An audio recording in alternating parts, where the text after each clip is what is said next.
Bulan kemarin saya harus menghadiri undangan bisnis yang mengharuskan saya berangkat ke New York. Sebuah perjalanan yang melelahkan bagi saya. Mengingat Jakarta New York ditempuh bisa 24 jam. Dan saya malas membayangkan duduk dalam pesawat selama 24 jam tersebut. Gara-gara perjalanan tersebut saya jadi keinget pertemuan terakhir dengan senior saya di kampus dulu yang bekerja di New York University sebelum pindah ke Yale University di tahun 2003, yaitu Profesor John Barr, di mana saya waktu itu diundang sebagai salah satu responden salah satu riset yang dia lakukan. Sebagai seorang guru besar psikologi, di sana John dikenal dengan sebuah eksperimen yang bernama Barr-Holloway Theory. Karyanya demikian terkenal dan saya sangat bangga menjadi juniornya yang dipercaya untuk ikut di salah satu riset tersebut. Karyanya itu juga ditulis oleh Malcolm Gladwell dalam buku Blink sehingga menjadi terkenal ke seluruh dunia. Risetnya ini sederhana, yaitu menguji kekuatan kata-kata yang berefek pada tubuh manusia. Dalam riset Barr, dia bereksperimen terhadap 40 mahasiswa yang telah bersedia melakukan hal yang diperintahkannya untuk mengulang dan berkata-kata pada diri sendiri selama 30 hari. Atau kalau disederhanakan, disuruh melakukan self talk, bicara dengan diri sendiri selama 30 hari. Ke-40 mahasiswa dibagi dua kelompok, kelompok A dan kelompok B.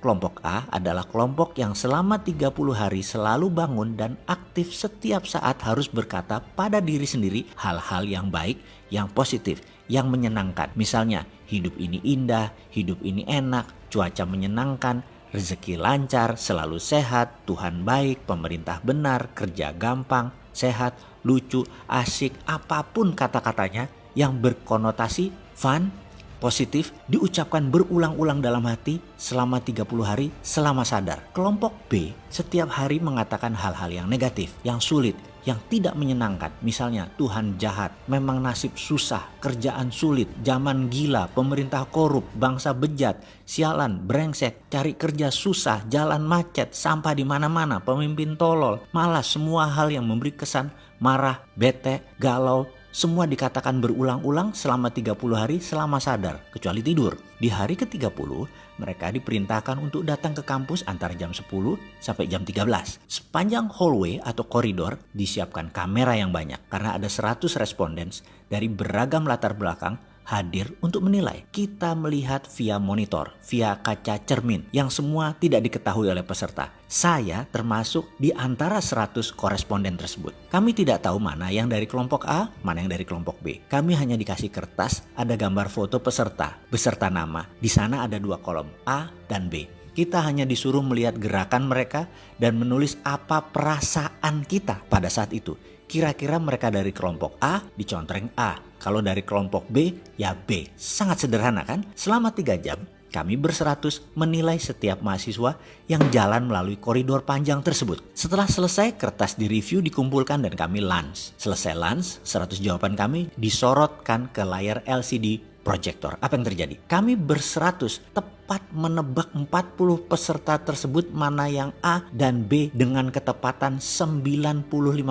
Kami semua kaget. Namun kalau dipikir-pikir, ekspresi atau aura atau citra diri mereka demikian jelas terbaca, ceto. Kekumuhan pancaran wajah peserta demikian jelas tergambar. Padahal ia pada saat itu menggunakan 3-piece suit yang rapih, jas 3 lapis, sangat perlente. Kesuraman terpancar walaupun dia pakaian rapih. Dan dia dari kelompok B. Di sisi lain, pancaran gloomy atau berkilau wajahnya berbinar dari salah seorang peserta walau dia hanya mengenakan jeans dan kaos oblong.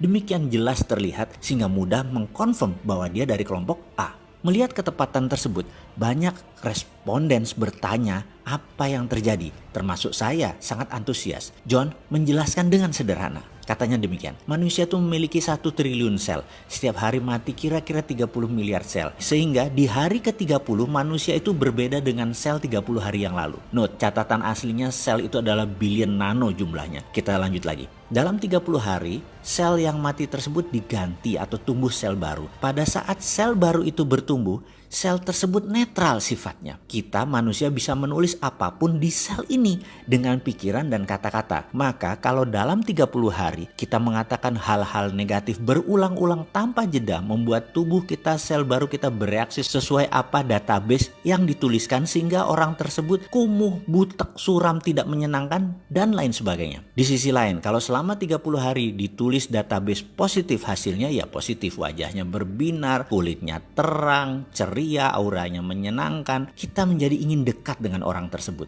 Demikian John menceritakan versi simpelnya. Lalu dalam hati saya berkata, inilah pelajaran yang saya dapat di Australia dulu, yang saya rangkum dalam video Sadar Kaya Advance. Dan inilah inti ajaran agama yang mengajarkan ini dalam agama saya, agama Islam. Berzikir, mengingat Tuhan, bahkan di bulan Ramadan. Kalau benar-benar 30 hari melakukan subconscious reprogramming seperti ini, semua orang bisa menjadi fitri, menjadi manusia baru setelahnya. Dan setiap agama punya pelajaran tentang hal ini. Bahkan di Islam lebih jelas lagi. Namun saya selaku pribadi nggak ngerti sainsnya sampai John Barth mengurai dari sisi ilmu pengetahuan seperti ini. Ya, dasar manusia seperti saya yang memang keminter, sok pinter. Apa-apa harus logika masuk dulu baru percaya. Padahal mbok percaya aja sama ajaran para nabi dan kekasih Allah. Selesai semua masalah negatif di dunia ini.